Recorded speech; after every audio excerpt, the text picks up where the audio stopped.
Olá você, bom dia, boa noite, boa tarde, como sempre aqui, saudando e agradecendo o seu prestígio em estar assistindo o Novo Normal. Hoje com uma especialíssima convidada, Renata Bianchi, que eu vou passar para a apresentação do Bruno Fiorentini e começando o programa, como sempre, perguntando como está Seattle, Bruno Fiorentini. Seattle hoje está ótimo, sol maravilhoso, está um dia brilhante de primavera aqui.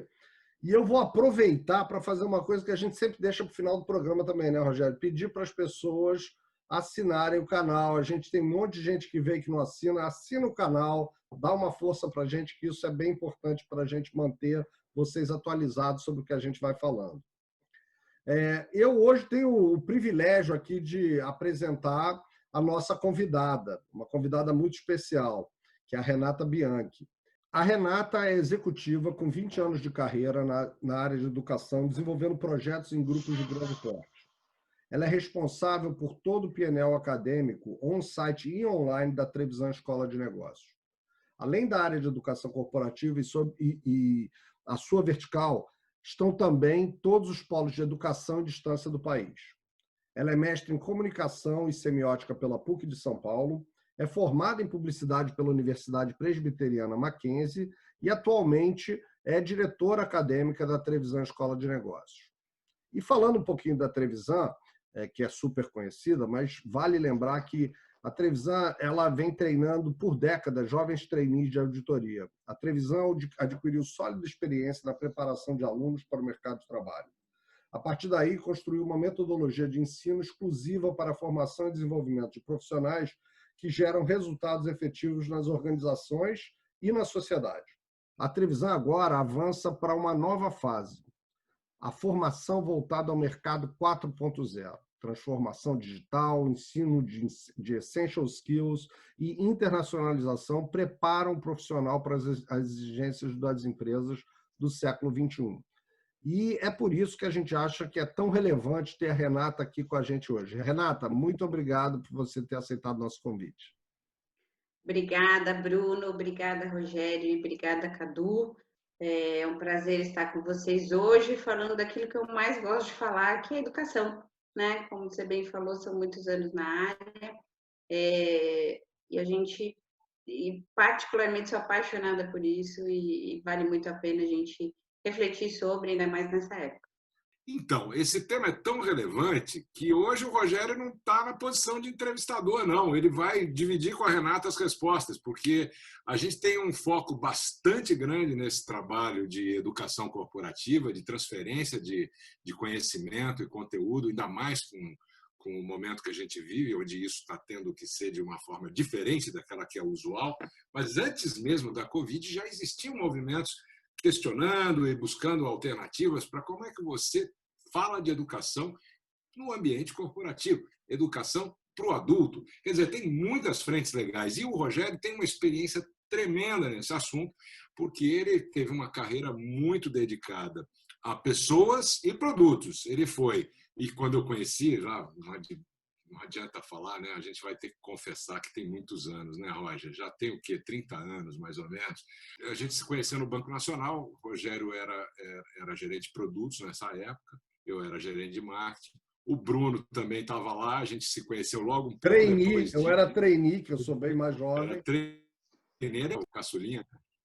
E aí, nesses 30 anos, ele fez uma carreira muito bonita, uma trajetória espetacular, sendo diretor de bancos, foi diretor do Unibanco, foi diretor do Santander, foi presidente da capitalização do Unibanco, também presidente dos negócios imobiliários lá.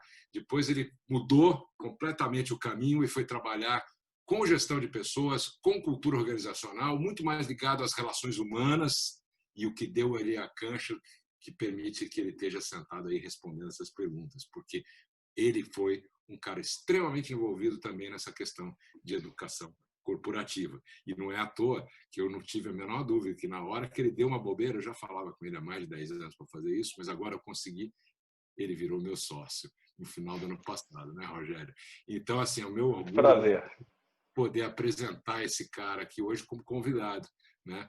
Eu fiz a mesma apresentação do Bruno porque eu sou um privilegiado. Eu tenho esse privilégio mesmo de fazer um programa e estar convivendo no dia a dia com duas pessoas que eu reputo como brothers mesmo.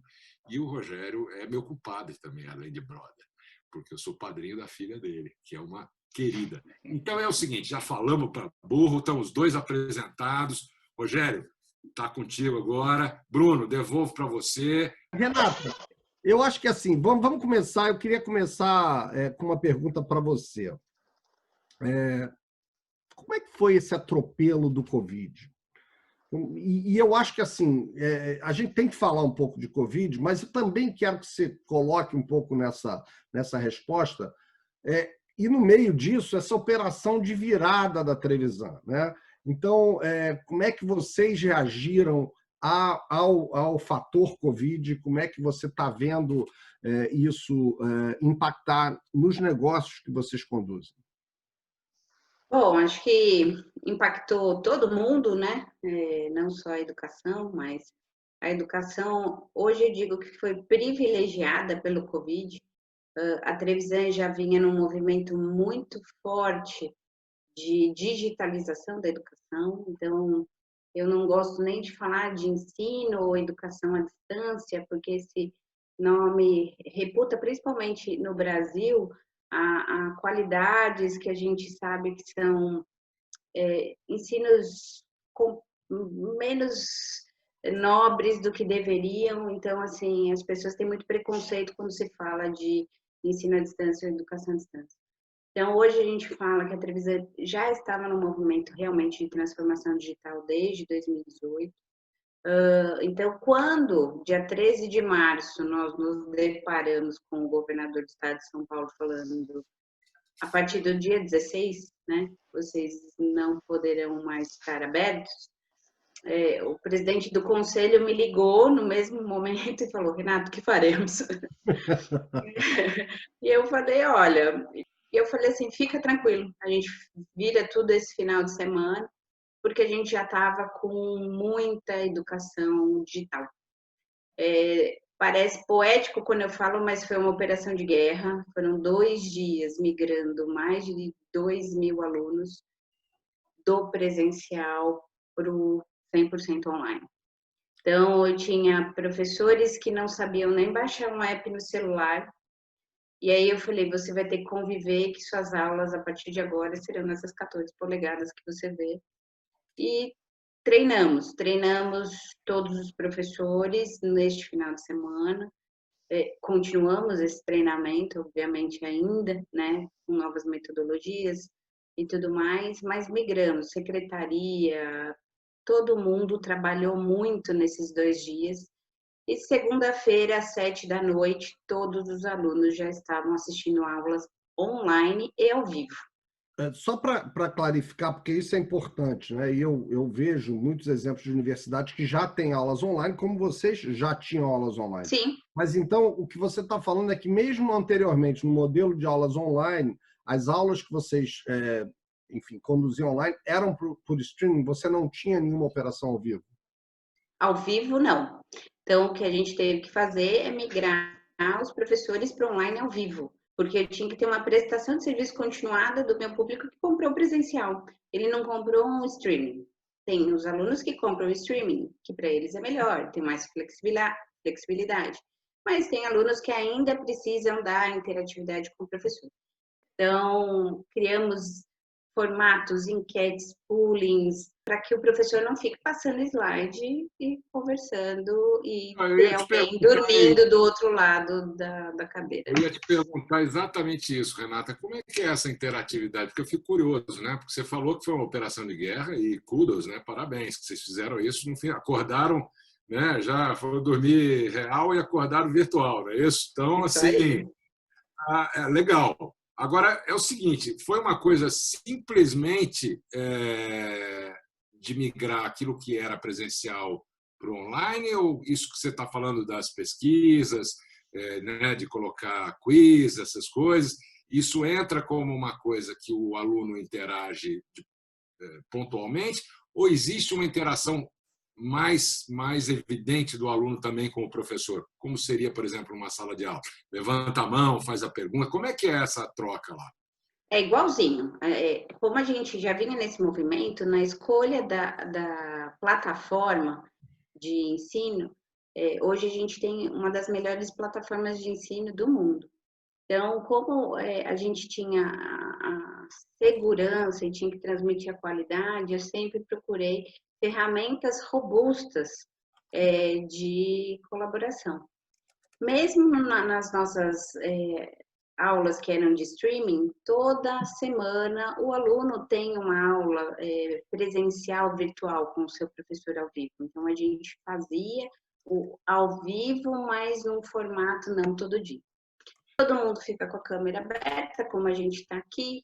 Então, o professor pode chamar convidado, pode fazer enquetes, como eu falei para você. Ele pode ter várias possibilidades, pode fazer grupos individuais. Então, assim, de repente, o Rogério está dando uma aula para nós, e ele fala, agora o Cadu e o Bruno vão fazer um grupo, e eles saem daquela sala e ficam no mesmo ambiente virtual, separado, com as conversas deles, depois voltam para a sala principal fazendo as suas apresentações. Entendi. Bacana. Eu perguntei isso também porque eu quero jogar a batata quente na mão do Rogério, porque eu preciso saber o seguinte, eu perguntei isso porque isso é um ambiente de educação, né? Agora, quando a gente fala em mundo corporativo, em treinamento corporativo dentro da empresa, Rogério, como é que foi essa história da educação dentro da empresa, dentro lá, em company e tal? Você que acompanha vários projetos, lidera alguns projetos em company, eu quero saber tudo.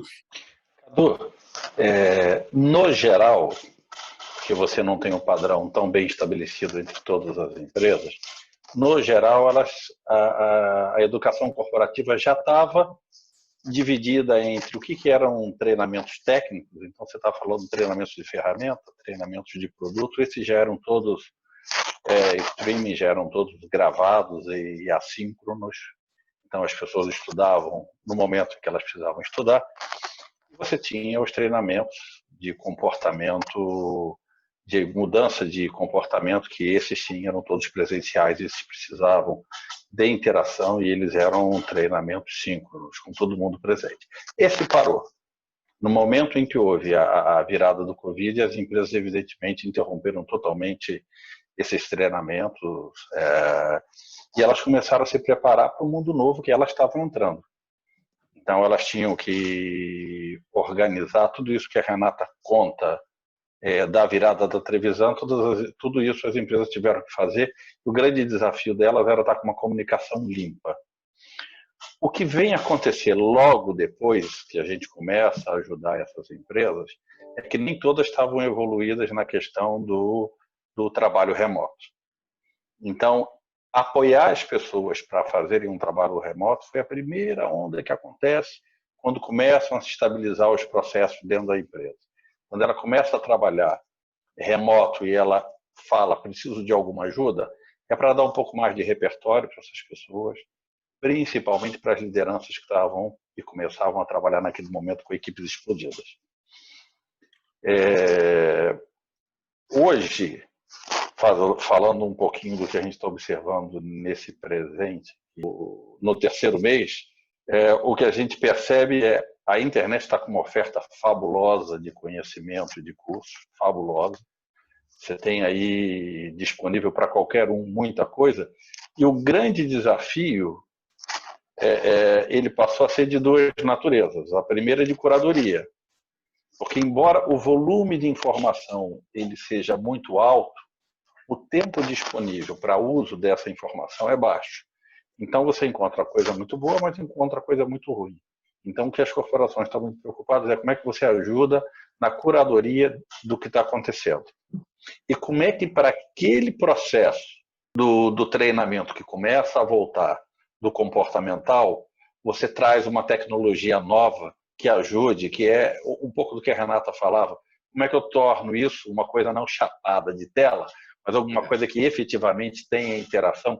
Porque desse pedaço do treinamento corporativo, o que a gente quer é mudar comportamentos, mudar atitudes, fazer com que ele haja diferente logo depois do treinamento. É o que a gente gostaria de ver mesmo. O problema é que eu tenho captado, e aí vem um pouco a minha provocação para vocês dois, né? É o seguinte, ninguém aguenta mais talking head, né? Assim, a cara falando, mostrando coisa e tal, mas e aí? A gente mesmo faz um treinamento aqui na consultoria que trabalha com o estado de flow, é um jogo, é uma imersão, a gente trabalha com o Zoom, separa as salas, então é legal, as pessoas se tiverem. Mas como é que é isso?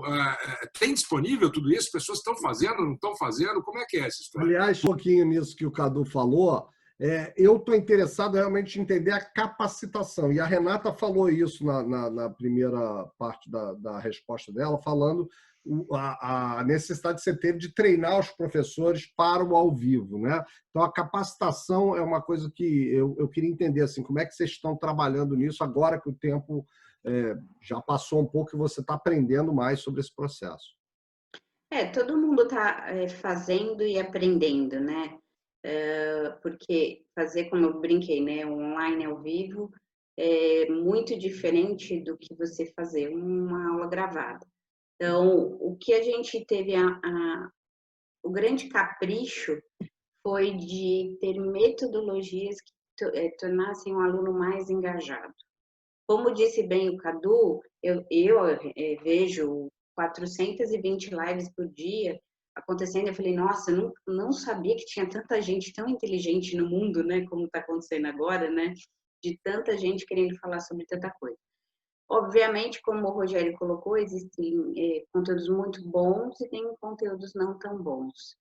Como que o aluno faz para separar isso, né? No nosso caso, a gente tem feito exercícios, tem feito estudos de caso, tem feito muito mais prática do que teoria.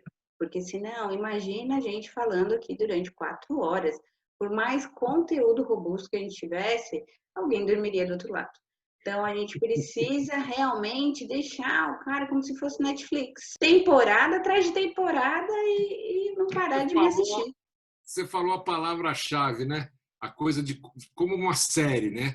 E o Netflix é um bom exemplo, né? Porque é aquela coisa da on demand, você vê quantos você quer, a hora que você quer, etc. e tal. Mas eu tenho mais uma sensação de que isso que você está falando, que eu acho ótimo, é música para os meus ouvidos, é ter a participação dos alunos, é eles serem co-criadores, inclusive, do conteúdo.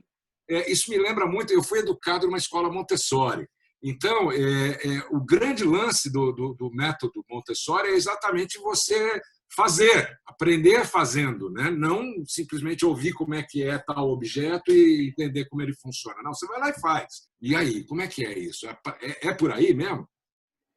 Eu acho que assim, o ensino, a educação, mesmo desde Aristóteles, gente, o ser humano é o ser humano e ponto. A gente evolui em algumas coisas, mas a essência do aprendizado é a mesma. O que muda é a ferramenta que você utiliza. Por isso que eu falo que é uma educação digital, não é um ensino. O que a gente se propõe é colocar o aluno hoje no centro do ensino. Antigamente você tinha a escola com aqueles monumentos, imagina assim, quando você ia matricular seu aluno na faculdade, ou o aluno ia, né? Ele queria ver aquele campus, ter a experiência do campus, e hoje não. Hoje ele está saboreando, principalmente os alunos de pós-graduação, que são mais velhos, muitos casados, tal, a experiência de poder estudar em casa, com sua filha brincando do seu lado, e às vezes a esposa de carona assistindo também. E ele não está pegando trânsito, ele não vai sair da faculdade 10 horas da noite, pegar uma condução. Ele tá percebendo que tem engajamento, que ele está sendo mais capacitado, ele está buscando mais, porque ele é mais autodidata, então ele está aprendendo mais. A gente tem visto que a melhoria da qualidade do aluno tem sido muito sensível pelos trabalhos que a gente tem visto, pelos exercícios que a gente tem aplicado.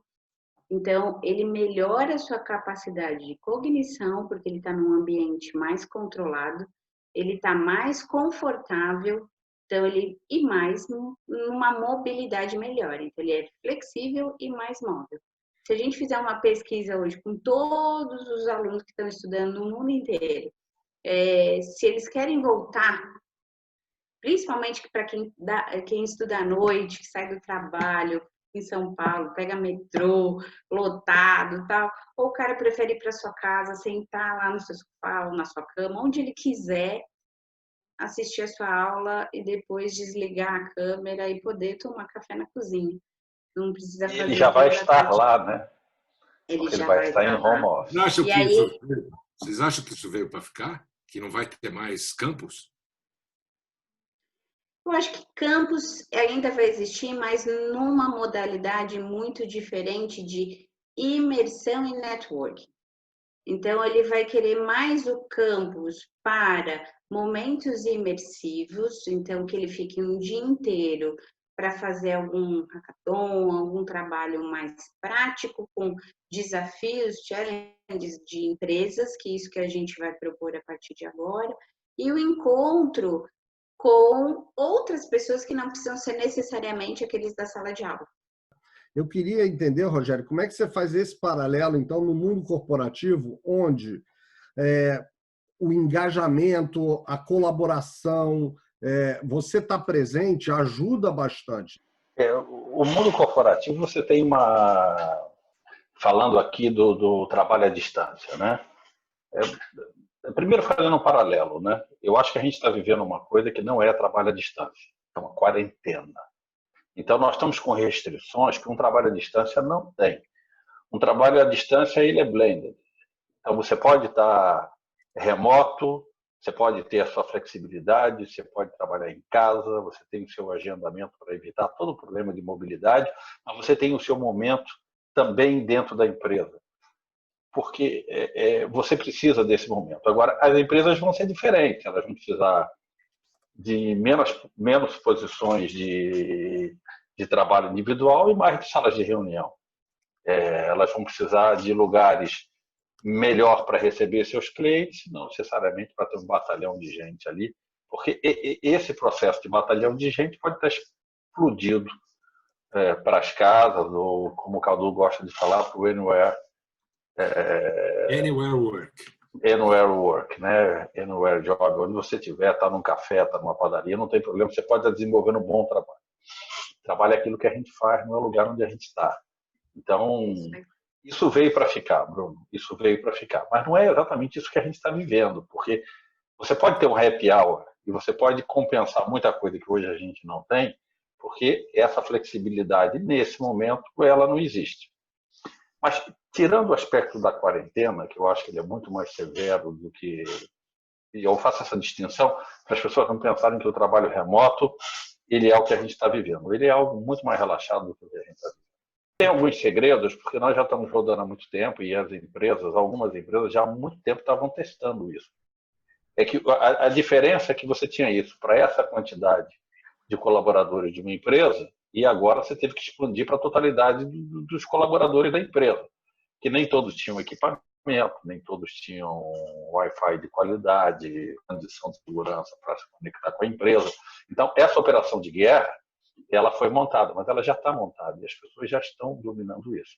Algumas coisas a gente conhece, que tem que haver um período muito bem combinado de sincronicidade de trabalho.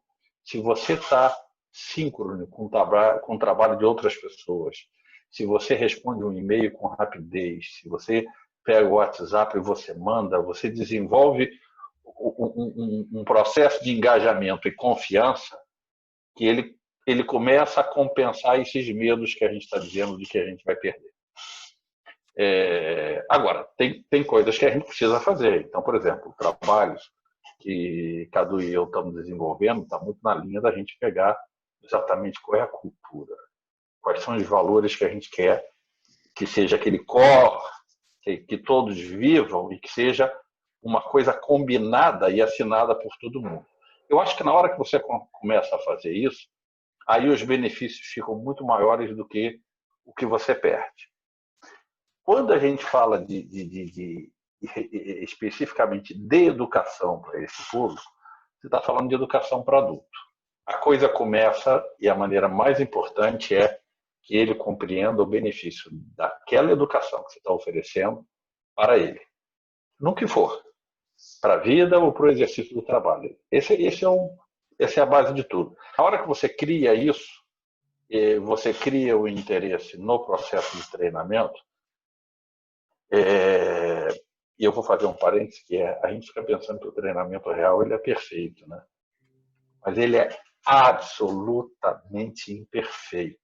O processo todo o treinamento que existia, que a gente está acostumado, que é o que vem na cabeça da gente, a gente tem mania de levar para o processo idealizado. Ele não é idealizado.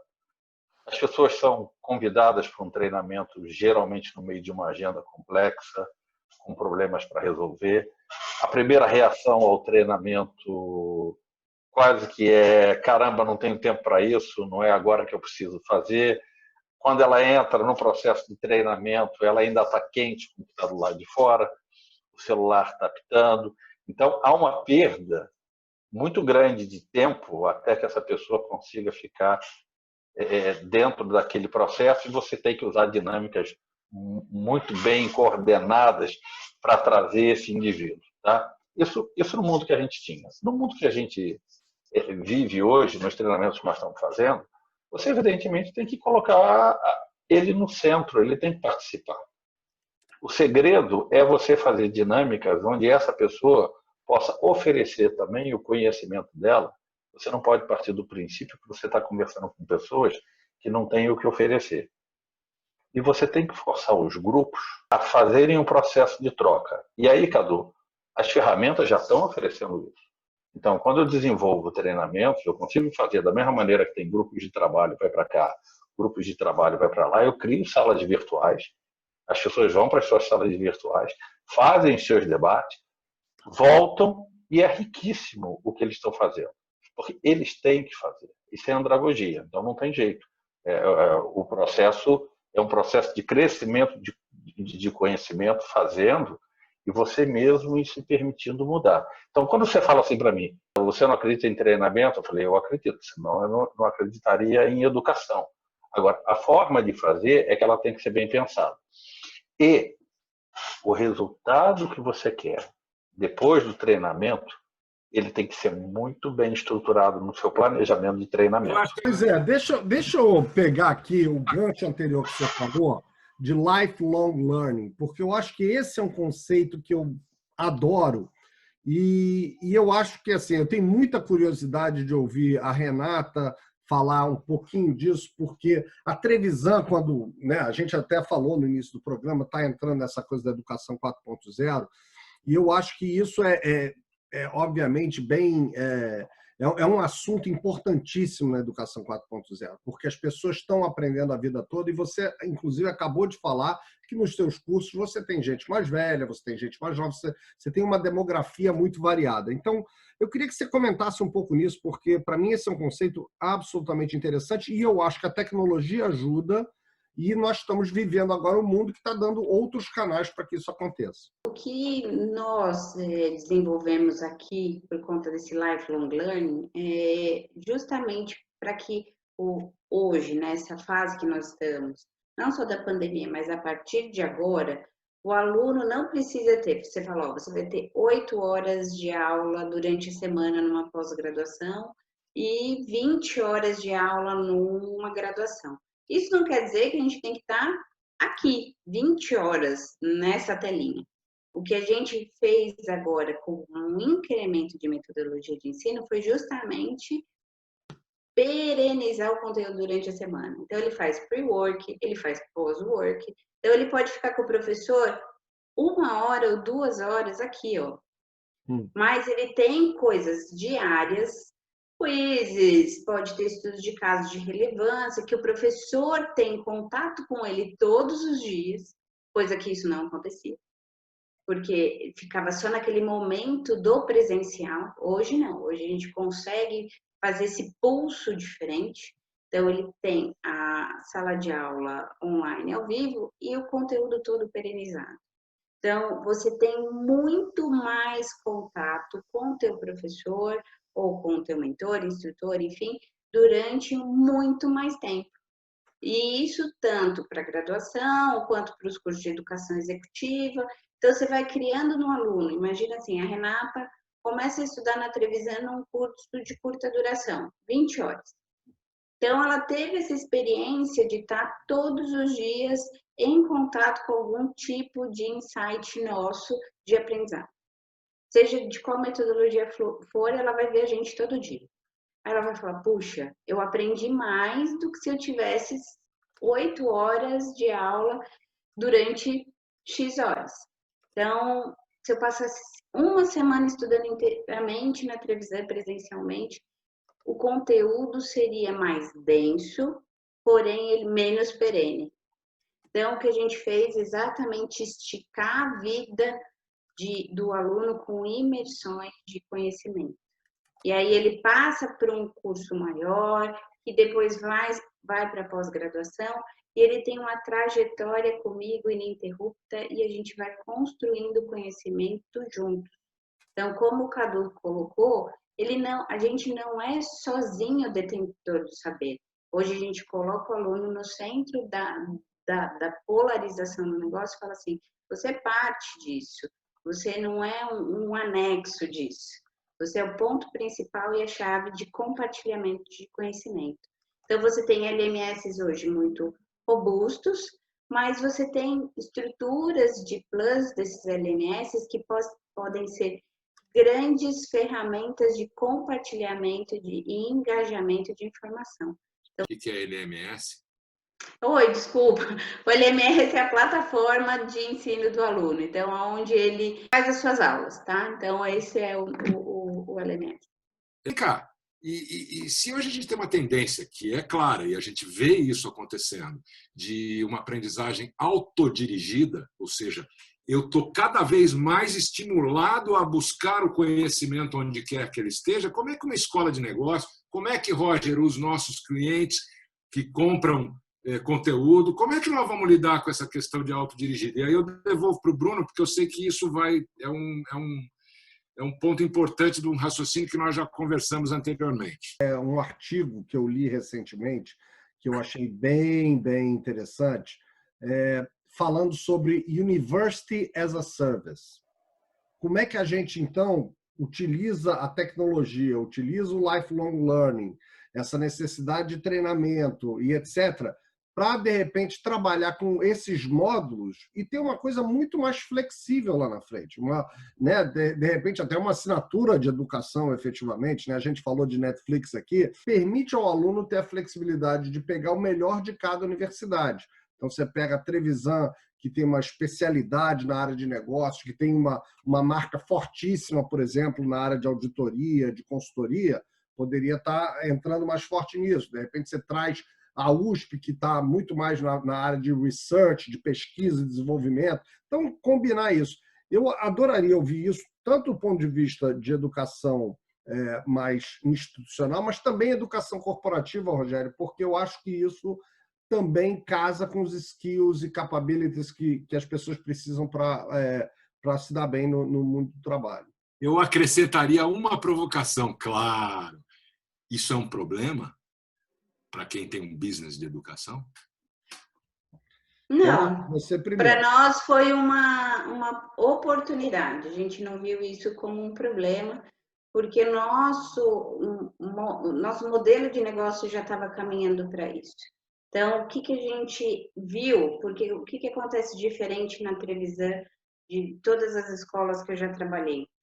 Realmente, as empresas estão dentro do negócio da Trevisan por conta desse DNA que a gente tinha de auditoria e controladoria. Então, eu tenho grandes empresas que participam do meu modelo pedagógico, é muito diferente isso. Então, eu testo os meus ensaios com eles. Então, eu falo, se eu fizer isso aqui, rola? Você contrata um cara, se eu fizer isso aqui com ele? Então, elas participam, elas têm uma participação muito grande que nas outras escolas, realmente, o diretor acadêmico que pensa onde os alunos seguirão para o mercado de trabalho. Na Trevisan, ao contrário, a gente ouve primeiro o mercado para a gente seguir com o acadêmico. Então, a gente pegou nossos cursos maiores e fez exatamente nesse modelo de Lego. Então, o cara pode comprar uma pecinha, um curso de 20 horas, dentro do meu modelo grande, ele pode comprar o módulo, ele pode comprar o curso. Então, ele monta a sua track record de conhecimento. Então, ele é autoguiado, mas ele é dirigido pelas nossas indicações. Então, assim, se você fizer essa trilha de conhecimento, você vai ter um conhecimento mais robusto do que ele navegar sozinho sem uma bússola. E para as empresas, eles têm feito bastante isso. Então, o que eles falam, Renata? Quais são as trilhas de cursos curtos para os meus assistentes, para os meus analistas? Então, junto com a empresa, a gente senta e monta um mapa de treinamento e desenvolvimento. As universidades corporativas, tem algumas que têm o orçamento de uma cidade. E não é de uma cidadezinha pequenininha, não. Sim. Eu conheço uma que tem mais caixa do que o PIB de tudo. Não, exatamente. Eu também. E outras que não têm. Então, vai ser muito natural que as pessoas se sirvam desse conhecimento que está acumulado, em vez de precisar ficar fazendo o mesmo processo para chegar lá. E essas que fizeram porque não encontraram nos sistemas educacionais tradicionais o que elas precisavam. Então, isso que a Renata está fazendo, no fundo, resolve um problema enorme. Você tem um mundo paralelo que as pessoas não veem, mas você está falando de empresas de 50, 60, 70, 100 mil colaboradores, você pode ter certeza que o que você vai encontrar ali são coisas espetaculares de conhecimento. Agora, eu quero chamar a atenção para uma coisa. Quando você fala de geração de conteúdo, esse é o conteúdo streaming que as pessoas vão poder fazer no modelo assíncrono, que é fantástico, que é eu posso estudar e eu posso ir mais longe. E isso demanda deste indivíduo uma maturidade e uma responsabilidade sobre ele mesmo, que é o novo mote das empresas. As empresas não são mais responsáveis pela formação dos seus colaboradores. Elas dão o acesso. Os seus colaboradores são responsáveis pelas suas próprias, pela sua própria formação. E eles têm que saber disso, porque eles têm que usar esses legos que a Renata está falando, que pode estar na televisão ou pode estar numa grande corporação, mas está à disposição dele. Agora, quando elas vêm conversar de conteúdo, a gente tem que entender o seguinte: existe um conteúdo que para ele poder ser transmitido, ele precisa de dinâmicas específicas que o modelo de streaming normalmente não consegue resolver. Você precisa trabalhar essa pessoa, construir com ela, fazer questões para que ela volte para o ambiente de trabalho diferente, refletindo aquilo que aquela empresa gostaria que fosse o comportamento. Qual é o comportamento observado que você quer em relação à liderança? Qual é o comportamento observado que você quer em relação a time? Então, você vai ter muito texto falando disso, muito livro, mas isso não muda comportamento. Você, para mudar esse comportamento, você tem que trabalhar um processo que vai do conhecimento, da compreensão, da ação, da análise daquilo que foi feito, da avaliação se aquilo foi melhor, até a criatividade, que é quando o cara efetivamente já está dominando e ele já está fazendo os seus próprios planos de ação. Então, quando a gente entra para fazer um processo de mudança comportamental, que é o que as empresas efetivamente precisam, de consultores como nós, é nesse conteúdo. E eles demandam dinâmicas. As dinâmicas que a gente estava falando nas relações reais, antigas, eu vou chamar de antigas, hein? Olha só. Embora eu acho que elas voltem com uma frequência e uma dose diferente. A gente consegue fazer muitas delas utilizando ferramentas de tecnologia. Então, nós fizemos um treinamento recente para 13 RHs, 13 empresas diferentes, utilizando um simulador de liderança espetacular chamado Fligby, que era uma coisa deliciosa de ver o nível de debate que surgia ali. Que as pessoas emergiam dentro de uma situação e depois elas discutiam o que estava acontecendo ali. Elas eram provocadas a tomar determinadas decisões, elas tinham que discutir a decisão que estava sendo tomada. Isso é riquíssimo. Isso é repertório. Esse tipo de contexto é o que eu provoquei vocês lá atrás, sobre essa mudança mesmo na condução do tipo de conteúdo, da entrega, da transferência do conhecimento e tal. Quer dizer, me parece que nós estamos resistindo ainda a quebrar esse paradigma. Nós estamos resistindo a desapegar do modelo antigo. É o que eu vejo na maior parte das empresas e nas escolas de negócio também. Então, ouvir de você, Renata, o que você tem falado, para mim foi surpreendentemente agradável, entendeu? Então... Tem empresas grandes que a gente trabalha que gastam milhares e milhões de reais e dólares em tecnologia da informação. Como é que eu vou ser uma escola de negócios analógica? Então, dentro da universidade corporativa deles, eles tinham que retreinar os alunos que eu tinha acabado de formar. Então, quer dizer, estava muito descasado o jogo. Então, óbvio, eu não vou colocar aqui em xeque-mate a qualidade das escolas de negócios que a gente tem no país. Elas são realmente incríveis, mas elas ainda estão no 3.0. Elas estão entregando para o mercado ainda jovens que estão tendo aulas sem ambientes de simulação, sem saber o que acontece no mundo real. Aí você joga esse menino de 21 anos, 22 anos no mundo real e fala, mas eu nunca vi isso aqui. Elas não são experiências, né? Elas são técnicas. Você tem que... São técnicas. O que eu sempre coloco é assim, não é como disse bem o Rogério, não é a tecnologia que vai mudar o status quo do ser humano. A tecnologia não vai mudar o mindset e a cultura do ser humano. Quem ainda faz isso é o outro ser humano. Então, quando a gente pensa lá em behaviorismo, lá atrás, que ele fala comportamento gera comportamento, então, assim, é um ser humano que muda o comportamento do outro ser humano. Então, foi um vírus que, por conta desse vírus, gerou um comportamento na sociedade que a gente teve que, a forceps, mudar todo o comportamento do mundo inteiro. E, Renata, você sabe que, pegando esse mesmo ponto, eu olho para as empresas e converso com os recursos humanos e eu não vejo resistência dos recursos humanos a esse processo de mudança. Não vejo.